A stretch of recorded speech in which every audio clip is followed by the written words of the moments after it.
What's up everybody, Coach Kyle here, and if you like this video, please give it a thumbs up, subscribe to the channel for future content, look back at old videos, there's a ton of them. If you find the topic especially helpful or interesting, please share it.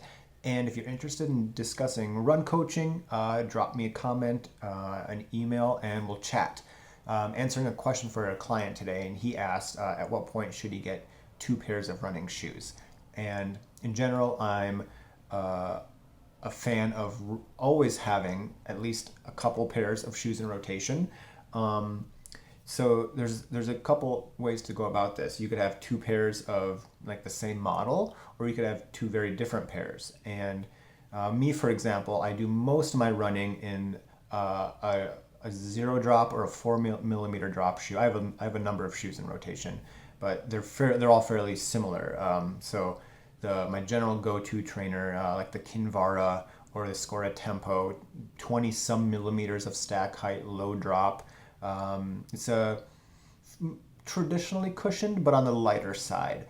And that's most of my running. But for my shorter runs, we'll say, easy, 30, 45 minutes, I might go with a lighter shoe, a thinner soled shoe. And the other way to go about it is having 2 of the same pairs or very similar pairs and just rotating them.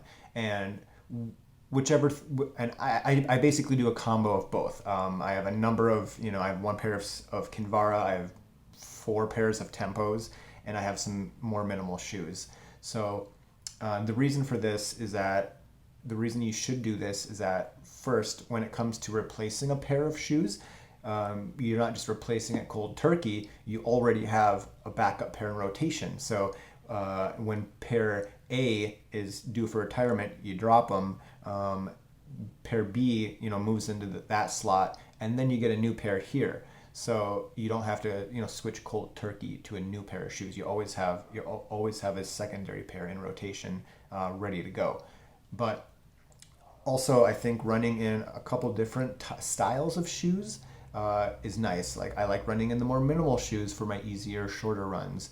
But I wear like a more, cushioned racing flat, I suppose you could say, for my workouts, my longer runs, etc. And that variety keeps the foot loaded and the movement different. So it's not the same every single run. There's some variety, some variation. It's good for your body. Also, I think that variation can help you run farther in the shoes because you're not getting so used to one single pair. So let's say, for example, here's your foot and you wear out your shoe most, by the pinky toe outside. You land right here, very common. If you only run in a single pair of shoes, then every run it's gonna wear down faster, and you're gonna exaggerate that movement more every run, every week, because you're in the same pair of shoes. But if you rotate shoes, if you wear 2 or 3 pairs of shoes during the week, you're not subjecting your body to that same movement, that over time, that exaggerated movement over time. So I think you can run more miles over time in individual pairs that way. I credit my ability to run 1,000, 1,500 miles in individual pairs of shoes partially due to that. So there are some thoughts, comments, suggestions. If you have any, drop them below. And as always, you keep running, I'll keep coaching.